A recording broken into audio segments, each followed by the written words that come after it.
because he knows, but he lets her say it anyway because he sees how hard it is for her, and he wants it to be. He wants it to be the hardest thing she's ever had to do in her life.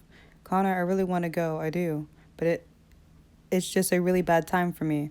My sister's getting married, and she picked me up. She picked me to be the maid of honor, and then there's school. You hate school. You said you'd be dropping out when you turn 16. Testing out, she says there's a difference. So you're not coming. I really want to, but I can't. So everything we talked about was just a lie. No, says Ariana, it was a dream. Reality got in the way, and that's all. And running away doesn't solve anything. Running away is the only way to save my life, Connor hisses. I'm about to be unwound in case you forgot. She gently touches his face. I know, she says, but I'm not. Damn. There's a light that comes on at the top of the stairs, and reflectively, Ariana closes the door for a few inches. Ariana, Connor hears her mother say, what is it? What are you doing at the door? Connor backs up out of view, and Ariana turns to look up from the stairs. Nothing, Mom. I forgot I saw a coyote from my window, and I just wanted to make sure the cats weren't out. The cats are upstairs, honey. Close the door and go back to bed. So I'm a coyote, says Connor. Shush, says Ariana, closing the door until there's just a teeny slit, and all he can see is the edge of her face and a single violet eye. You get away. I know you will. Call me once you're safe. Then she closes the door. Connor stands there for the longest time until the motion sensor light goes out. Being alone had not been part of his plan, but he realized it should have been. From the moment his parents signed those papers, Connor was alone. He can't take a train, he can't take a bus. Sure, he has enough money, but nothing's leaving until morning, and by then they'll be looking for him in all the obvious places. Unwinds, on the run are so common these days that they have whole teams of juvie cops dedicated to finding them. The police have it down to an art. He knows he'll be able to disappear in a city because there are so many faces you never see the same one twice. He knows he can also disappear in the country where people are so far and few between. He could set up house in an old barn and no one would think to look. But then, Connor figures, the police probably thought of that. They probably have every old barn set up to spring like a rat trap, snaring kids like him, or maybe he's just paranoid. No, Connor knows the situation calls for justified caution, not just tonight, but for the next 2 years. Then once he turns 18, he's home free. After that, sure, they can throw him in jail, they can put him on trial, but they can't unwind him. Surviving that long is the trick. Down the interstate, there's a rest stop where truckers pull off the road for the night. This is where Connor goes. He figures he could slip in the back of an 18-wheeler, but he quickly learns that truckers keep their cargo locked. He curses himself for not having forethought enough to consider that. Thinking ahead has never been one of Connor's strong points. If it was, he might not have gotten into various situations that have plagued him over these past few years. Situations that got him labels like troubled and at risk, and finally this last label, Unwind. There are about 20 parked trucks and brightly lit diner, half a dozen trucks east.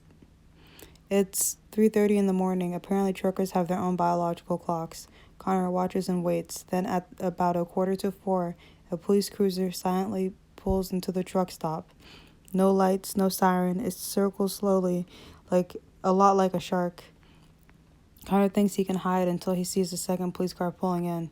There are too many lights over the lot for Connor to hide in the shadows, and he can't bolt without being seen in the bright moonlight. A patrol car comes around the far end of the lot. In a second, its headlights will be on him, so he rolls beneath the truck and prays the cops haven't seen him. He watches as a patrol car will slowly roll past. On the other side of the 18-wheeler, the second patrol car passes in the opposite direction. Maybe this is just a routine check, he thinks. Maybe they're not looking for me. The more he thinks about it, the more he convinces himself that that's the case. They can't know he's gone yet. His father sleeps like a log, and his mother never checks on Connor during the night anymore. So the police cars circle. From his spot beneath the truck, Connor sees the driver's door of another 18-wheeler open. No, it's not the driver's door. It's the door to the little bedroom behind the cab. A trucker emerges, stretches, and heads towards the truck stop bathrooms, leaving the door ajar. In the hairbreadth of a moment, Connor makes a decision and bolts from his hiding spot, racing across a lot to that truck. Loose gravel skids out from under his feet as he runs. He doesn't know where the cop cars are anymore, but it doesn't matter. He has committed himself to this course of action and he needs to see it through. As he nears the door, he sees the headlights arcing around, about to turn toward him.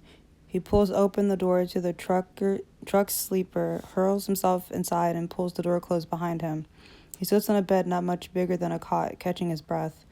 What's his next move? The trucker will be back. Connor has about 5 minutes if he's lucky, 1 minute if he's not. He peers beneath the bed. There's space down there where he can hide, but it's blocked by 2 duffel bags full of clothes. He can pull them out, squeeze in, and pull the duffel bags back in front of him. The trucker would never know he's there. But even before he can get the first duffel bag out, the door swings open. Connor just stands there, unable to react as the trucker reaches in to grab his jacket and sees him. Whoa, who are you? What the hell are you doing to my truck? A police car cruises slowly past behind him. Please, Connor says, his voice suddenly squeaky like it was before his voice changed. Please don't tell anyone. I've got to get out of this place. He reaches into his backpack, fumbling, and pulls out a wad of bills from his wallet. You want money? I've got money. I'll give you all I got. I don't want your money, the trucker says. All right, then what? Even in the dim light, the trucker must see the panic in Connor's eyes, but he doesn't say a thing. Please, Connor says, I'll do anything you want. The trucker looks at him in silence for a moment more. Is that so? He finally says. Then he steps inside and closes the door behind him. Connor shuts his eyes, not daring to consider what he's got himself into. The trucker sits beside him. What's your name? Connor. Then he realized the moment too late that he should have given a fake name. The truck scratches his beard stubble and thinks for a moment. Let me show you something, Connor. He reaches over Connor and grabs, of all things, a deck of cards from a little pouch hanging next to the bed. Did you ever see this? The trucker takes the deck of cards in one hand and does a skillful one-handed shuffle. Pretty good, huh? Connor, not knowing what to say, just nods. How about this? Then the trucker takes a single card with a sleight of hand, makes the card vanish into thin air. Then he reaches over and pulls the card right out of Connor's shirt pocket. You like that? Connor lets out a nervous laugh. Well, those tricks you just saw, the trucker says, I didn't do them. I don't know what you mean. The trucker rolls up his sleeve to reveal that the arm, which had done the tricks, had been grafted onto the elbow. 10 years ago, I fell asleep at the wheel, the trucker tells him. Big accident. I lost an arm and a kidney and a few other things. I got new ones, though, and I pulled through. He looks at his hands, and now Connor can see that the trick card hand is a little different from the other one. The trucker's other hand has thicker fingers, and the skin is a bit more olive in tone. So, Connor, says Connor, you got dealt a new hand. The trucker laughs at that, then he becomes quiet for a moment, looking at his replacement hand. These fingers here knew things the rest of me didn't, muscle memory they call it. And there's not a day that goes by that I don't wonder what other incredible things that kid who owned this arm knew before he was unwound, whoever he was. The trucker stands up. You're lucky you came to me, he says. There are other truckers out there who'll take whatever you offer and then turn you in anyway. And you're not like that? No, I'm not. He puts his other hand, and Connor shakes it. Josias Aldridge, he says, I'm heading north from here. You can ride with me till morning. Connor's relief is so great it takes the wind right out of him. He can't even offer a thank you. That bed there's not the most comfortable thing in the world, says Aldridge, but it does the job. Get yourself some rest. I just gotta go take a dump and then we'll be on our way. Then he closes the door and Connor listens on his footsteps heading off toward the bathroom. Connor finally let his guard down and begins to feel his own exhaustion. The trucker didn't give him a destination, just a direction, and that's fine. North, south, east, west, it doesn't matter as long as it's away from here. As for his next move, well, first he's got to get through this next one before he can even think about what comes next. A minute later, Connor already beginning to doze when he hears this shout from outside. We know you're in there. Come out now. You won't get hurt. Connor's heart sinks. Josias Aldridge has apparently pulled another sleight of hand. He's made Connor appear for the police abracadabra with his journey over before it even began. Connor swings the door open to see 3 juvie cops aiming weapons. But they're not aiming it at him. In fact, their backs are to him. Across the way, the cab door swings open, the truck he has had hidden just a few minutes before, and a kid comes out from behind the empty driver's seat, his hands in the air. Connor recognizes him right away. It's a kid he knows from school, Andy Jameson. My God, is Andy becoming unwound too? There's a look of fear on Andy's face, but beyond it is something worse, a look of utter defeat. That's when Connor realizes his own folly. He'd been so surprised by the turn of events that he's just standing there exposed for anyone to see. Well, the policemen don't see him, but Andy does. He catches sight of Connor, holds his gaze only for a moment, and then in that moment something remarkable happens. The look of despair on Andy's face is suddenly replaced by a steely resolve bordering on triumph. He quickly looks away from Connor and takes a few steps before the police grab him. Steps away from Connor so the police still have their backs to him. Andy had seen him and not given him away. If Andy has something else to offer that day, at least he'll have this small victory. Connor leans back into the shadows of the truck and slowly pulls the door closed. Outside, as the police take Andy away, Connor lies back down and his tears come up as sudden as a summer downpour. He's not sure what he's crying for Andy, for himself, or for Ariana, and not knowing makes his tears flow all the more. Instead of wiping the tears away, he lets them dry on his face like he used to when he was a little boy, and the things he cried about were so insignificant that they'd be forgotten about by morning. The trucker never comes back to check on him. Instead, Connor hears the engine start and feels the truck pulling out. The gentle motion of the road rocks him to sleep.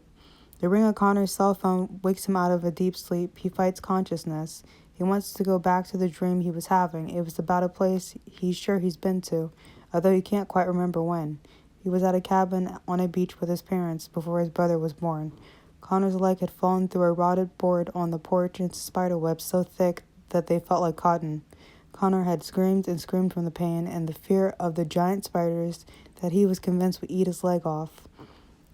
And yet, this was a good dream, a good memory, because his father was there to pull him free and carry him inside, where they bandaged his leg and sat him by the fire for some kind of cider so flavorful he could still taste it when he thought about it. His father told him a story that he no longer can remember, but that's all right. It wasn't a story about the tone of his voice that mattered. A gentle baritone rumble as calming as waves breaking on a shore. Little boy Connor drank his cider and leaned back against his mother, pretending to fall asleep. But what he was really doing was trying to dissolve into the moment and make it last forever. In the dream, he did dissolve. His whole being flowed into the cider cup, and his parents placed it gently on the table, close enough to the fire to keep it warm forever and always. Stupid dreams, even the good ones, are bad because they remind you of how poorly reality measures up. His cell phone rings again, chasing away the last of the dream. Connor almost answers it. The sleeper room of the truck is so dark, he doesn't realize at first that he's not in his own bed. The only thing that saves him is that he can't find his phone and that he must turn on a light. When he finds a wall where his nightstand should be, he realizes that it isn't his room. The phone rings again, and that's when it all comes back to him. He remembers where he is. Connor finds his phone in his backpack. The phone ID says the call is from his father. So now his parents know he's gone. Do they really think he'll answer his phone? He waits until the voicemail takes the call. Then he turns the power off. His watch says 7:30 a.m. He rubs the sleep out of his eyes, trying to calculate how far they've come. The truck isn't moving anymore, but they must have traveled at least 200 miles while he slept. It's a good start. There's a knock on the door. Come out, kid. Your ride's over. Connor's not complaining. It was outrageously generous of the truck driver to do what he did. Connor won't ask any more of him. He swings open the door and steps out to thank him, but it's not Josias Outridge at the door.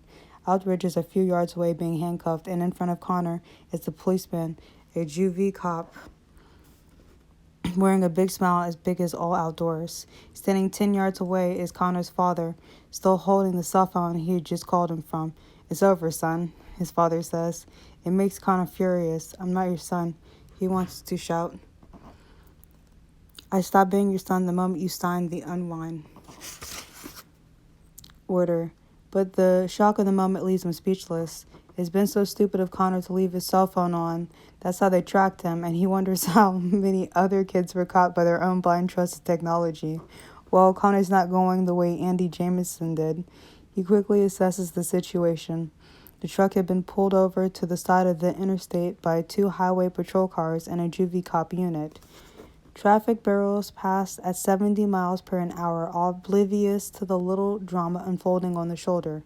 Connor makes a split-second decision and bolts, pushing the officer against the truck and racing towards the busy highway. Would they shoot an unarmed kid in the back, he wonders, or would they shoot him in the legs and spare his vital organs?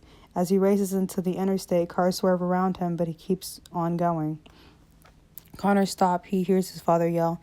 Then he hears a gunfire. He feels the impact, but not in his skin. The bullet embeds into his backpack. He doesn't look behind him. Then as he reaches the highway median, he hears another gunshot, and a small blue splotch appears on the center divider.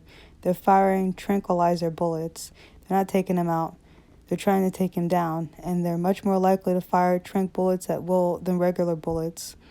Connor climbs over the center divider and finds himself in the path of a Cadillac that's not stopped for anything.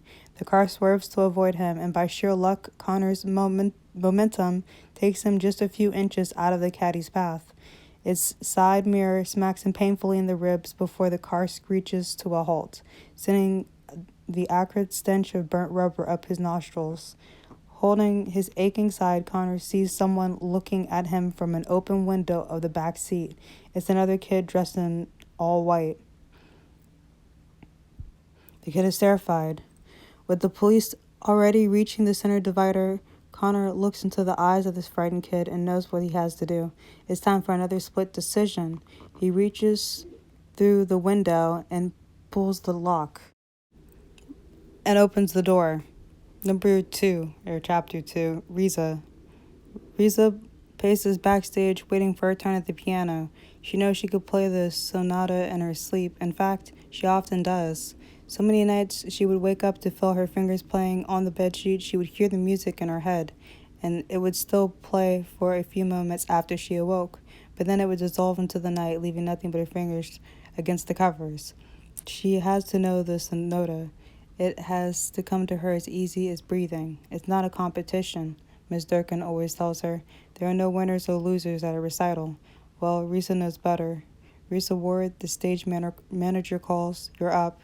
She rolls her shoulders, adjusts the barrette in her long brown hair. Then she takes the stage. The applause from the audience is so polite, nothing more. Some of it is genuine, for she does have friends out there and teachers who want her to succeed. But mostly it's the obligatory applause from an audience waiting to be impressed. Mr. Durkin is out there. He's been her piano teacher for 5 years. He's the closest thing Risa has to a parent. She's lucky. And every kid at Ohio State Home 23 has a teacher that can say that about. Most Staho kids hate their teachers because they see them as jealous. Ignoring the stiff formality of her recital dress, she sits at the piano. It's a concert Steinway, as ebony as the night, and just as long. Focused, she keeps her eyes on the piano, forcing the audience to recede into the darkness. The audience doesn't matter. All that matters is the sound of the piano and the glorious sound she's about to charm out of it. She holds her fingers above the keys for a moment, then begins with perfect passion. Soon her fingers dance across the keys, making the flawless seem facile.